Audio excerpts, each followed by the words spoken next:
Express news 24 में आपका स्वागत है। जैसे कि आज विजयदशमी का त्योहार है, यह त्योहार बुराई पर अच्छाई की विजय पर मनाया जाता है और श्री प्रभु राम जी के विजय पर्व के रूप में मनाया जाता है।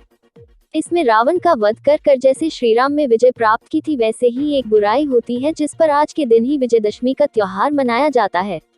वैसे ही आज BHL सेक्टर 1 रामलीला प्रांगण रानीपुर हरिद्वार में भी श्री गणेश पूजन कर राम को युद्ध पर भेजा गया। वैसे ही आज राम जी का रावण युद्ध के लिए शोभा यात्रा निकाली गई। शोभा यात्रा पूरे सेक्टर 1 से होते हुए दोबारा रामलीला प्रांगण में पहुंचती है और राम और रावण का युद्ध प्रारंभ होता है। वैसे ही यहां पर दर्शकों के लिए राम और रावण का युद्ध दिखाया गया और राम के द्वारा रावण का वध और रावण दहन का कार्यक्रम दर्शकों को दिखाया गया कि बुराई चाहे कितनी भी बड़ी हो, अच्छाई के आगे नहीं दिखती है। इसी उद्देश्य को लेकर हर साल रामलीला का आयोजन किया जाता है और दिखाया जाता है कि राम एक दिव्य शक्ति है जो कि बुराई का नाश करने के लिए ही धरती पर अवतार लिया गया था और इसी उपलक्ष्य में रावण का दहन किया जाता है। जय श्री राम।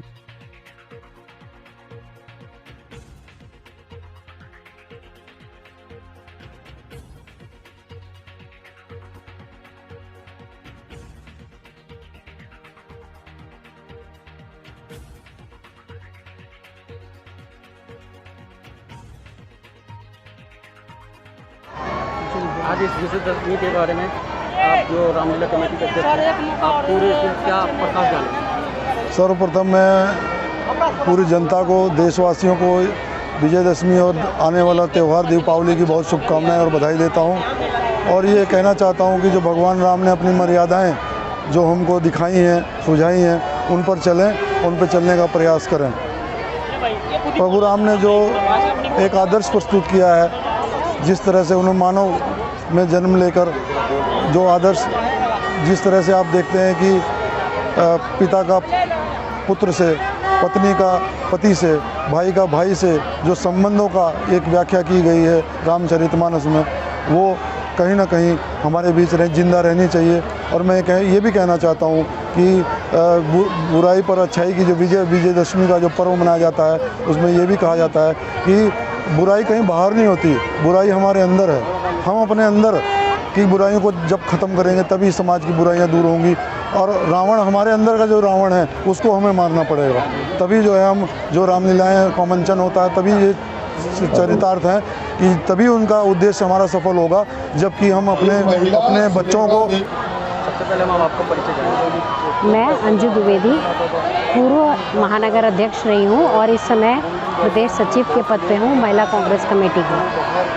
तो मैडम, ये जो विजयदशमी का पर्व मनाया जा रहा है, आप यहाँ पर मुख्य अतिथि के रूप में भी बैठे हैं, तो आप इसमें जनता को क्या संदेश देना चाहेंगे? देखिए, शुरू से यहाँ पर हमेशा रामलीला होती रही है और हमारे भाई राधे श्याम जी हैं और इनकी पूरी टीम है, बहुत मेहनत से यहाँ पे रामलीला का मंचन भी करते हैं। इस बार कोरोना की वजह से मंचन नहीं हो पाया, लेकिन हर साल मैं आती हूँ और मंचन बहुत सक्सेसफुल होता है।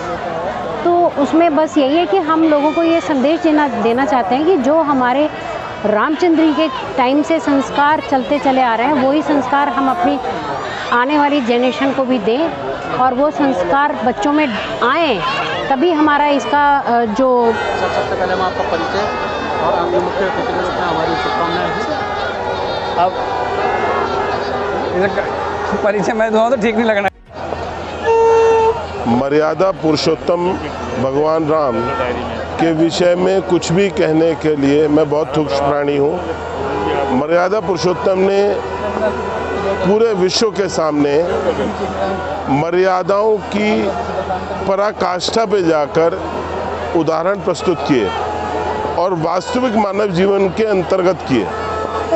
तो हम सभी की ये कोशिश होनी चाहिए कि अगर हम शतांश वैसा ना बन पाए तो भी हम कुछ हद तक जितनी संभव है भगवान राम की आप जो विजयदशमी का जो है जो पर्व मनाया जा रहा है, इसमें आप अतिथि के रूप में हैं, आप जनता को क्या संदेश देना है और ये जो पर्व मनाया जाता है इसके क्या कहना है? देखिए, विजयदशमी का पर्व है और ये पर्व भगवान राम ने जो अपने हजारों मूल्य स्थापित किए, जिनको हम युगों युगों से मनाते आ रहे हैं, उसका एक स्वरूप है। उन्होंने आज के दिन बुराई के रूप में, असत्य के रूप में, हिंसा के रूप में और पाखंड के रूप में, अहंकार के रूप में रावण का वध किया था। और ये अनवरत समय से विजयदशमी बहुत ही उत्साह के साथ मनाई जा रही है। मैं यहाँ अतिथि के रूप में नहीं आया, क्योंकि भगवान राम के किसी भी कार्यक्रम में कोई अतिथि नहीं हो सकता, सिर्फ सेवक हो सकता है। और भगवान राम ही दुनिया में एकमात्र ऐसे हैं, पर ब्रह्म